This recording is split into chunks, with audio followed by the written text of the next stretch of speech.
G'day guys, I'm Pyrotech and we're in the third and final week of the Halo 5 Guardians beta.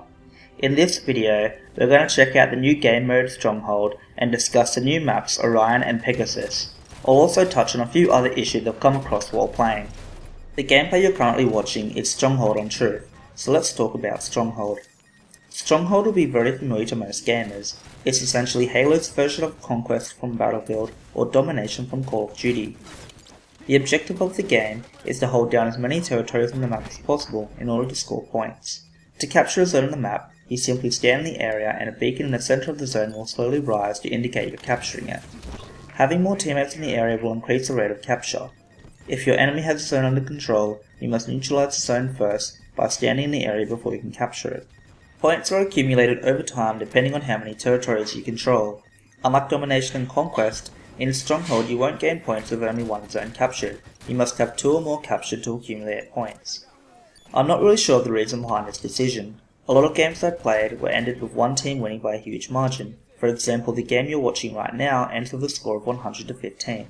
I haven't watched 2 pro teams play each other to know how the scoring system will work out in high level games, but I'm rather skeptical. The game type is pretty fun, and it definitely promotes map movement and team coordination. My mates and I managed to win a game off host despite being outplayed quite heavily due to superior map control. As for a competitive game type, I'll reserve judgment. It was a little chaotic at times, but I don't believe it's fair to judge based on my skill level. It definitely has potential. There seem to be severe frame rate issues in Stronghold, no matter what map it was played on. The frame rate seemed to hit the single digits at times. My guess is that the particle count of the rings surrounding the zones was simply too high, and since the zones were in high traffic areas this caused issues. I have no idea why 343 decided to launch the game type into the beta when it suffered from bad frame rate issues. Surely this could have been fixed before going live to so many players. The new maps Pegasus and Orion are both Forge maps. It looks like they've been created on Halo 5's version of Forge Island or Forge World.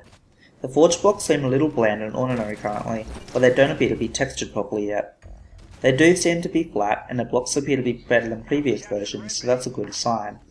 I didn't notice any obvious frame rate issues either, so hopefully Forge maps will be well optimized in the final release.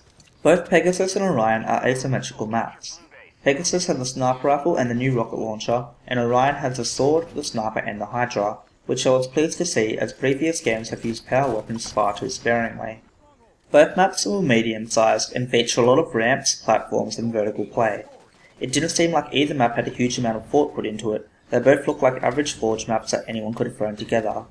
I wasn't sensing a theme or anything like that from the map's design. Perhaps the map's layout would have made more sense with proper textures however. I'm worried that we still haven't seen the camo or overshield yet. Since Orion has 3 power weapons, it would make perfect sense to replace one of these with a power up. I'm worried about the future of the power ups since we're yet to see them on any of the maps so far. The new rocket launcher seemed quite good. It's a little hard to judge just how good, because most of the games I played were off-host. Generally players died when I shot near them, indicating a healthy amount of splash damage, unlike the rockets in Halo 3 that could be fired right next to players and barely damage their shield. I hope this will be the end of people using their rocket launcher like a shotgun, and punish players that don't exercise caution when firing rockets at close range.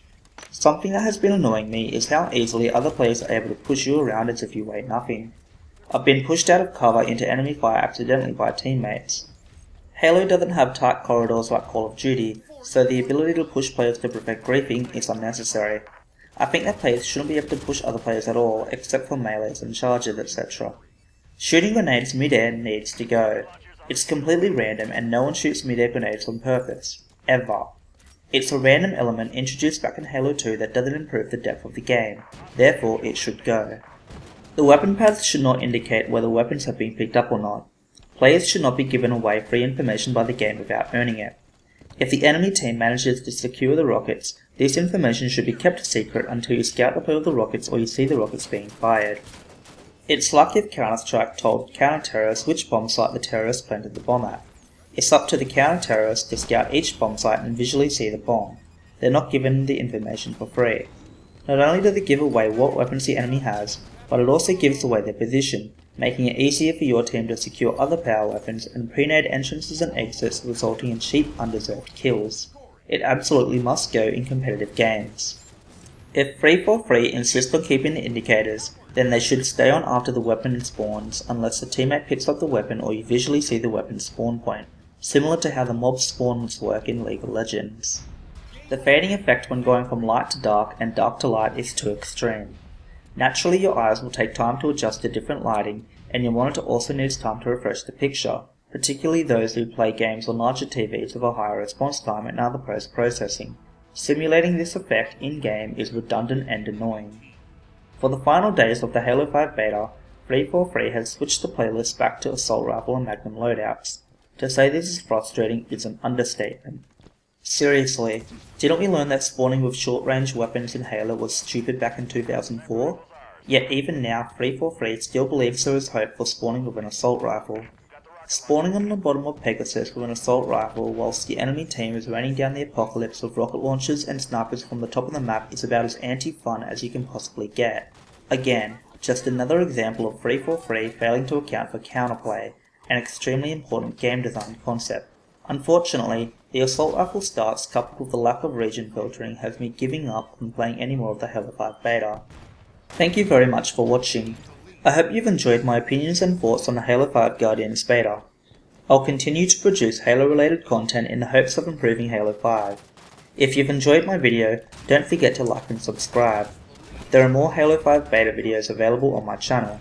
If you have any questions or comments, please leave them below. Cheers guys.